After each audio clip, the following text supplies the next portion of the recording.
Orange মোহিত, আর সাথে থাকছে কাঁচা আমের পরান ঠান্ডা করা রেসিপি। দুইটা আজকে শরবতের রেসিপি নিয়ে আপনাদের মাঝে হাজির হয়ে গেলাম।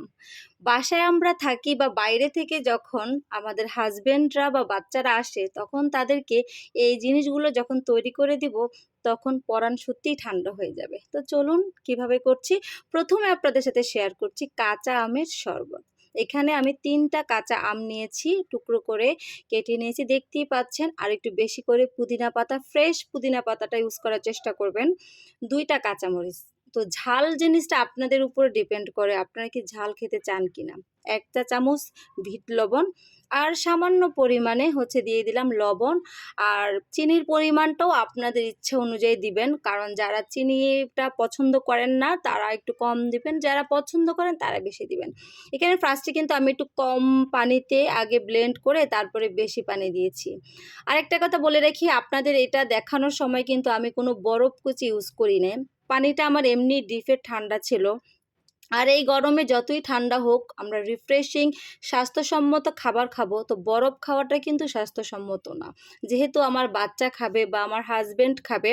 তো যাই হোক, এই তো তৈরি করে ফেললাম পরাণ ঠান্ডা করা অনেক মজাদার কাঁচা আমের শরবত। আপনারা সবাই জানেন, তারপরও আমি যেভাবে করি আপনাদের সাথে শেয়ার করলাম।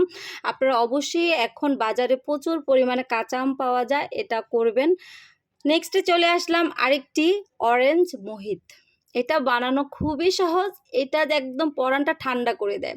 এটার জন্য লাগবে থেতো করা পুদিনা পাতা, লেবু, মালটা নিয়েছি আমি এখানে 3টা। তো প্রথমে আমি থেতো করা যেই পুদিনা পাতা আছে সেটা দিয়ে দিব। থেতো করার কারণ হচ্ছে, আমি ড্রিঙ্কসটার ভিতরে যখন পানি দিব, তখন দেখা গেছে ঝাঁজটা আসবে। আর দিয়ে দিব একটু লেবুর রস। আমি লেবুর রসও দিব, আবার এখানে লেবুর টুকরোও দেব। সেক্ষেত্রে খেতে ঝাঁজটা বেশি লাগবে আর কি। তো এই তো আমি এখানে 2টা করে টুকরো দিয়ে দিচ্ছি। আমার এখানে গ্লাসগুলো ছোট, আপনাদের যারা বড় গ্লাস আছে তারা কিন্তু আরও বেশি করে দিতে পারেন। তো এখানে আমি যে 3টা মালটা নিয়েছি, 2 গ্লাসে 1টা করে মালটার রস দিচ্ছি। বুঝতেই পাচ্ছেন, মালটার রস, লেবু, তারপরে পুদিনা পাতা।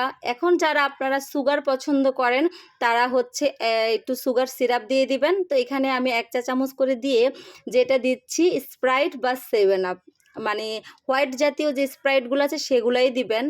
ওফ, বুঝতেই পারছেন আমি যখন ভয়েস দিচ্ছি এই কাঠফাটা রোদ্দুরে, মানে কি বলবো, এইরকম একটা ড্রিঙ্কস যখন আমার হাজবেন্ড বা বাচ্চারা পাবে বা নিজেরা ঘরে খাবো, তখন পুরো শরীরটাই ঠান্ডা হয়ে যায়। আপনারা অবশ্যই চেষ্টা করবেন। 2টা রেসিপি, 2টা ড্রিঙ্কসই কিন্তু আমার প্রচুর হেলদি। কেমন লাগলো আপনাদের কাছে জানাবেন। আসসালামু আলাইকুম।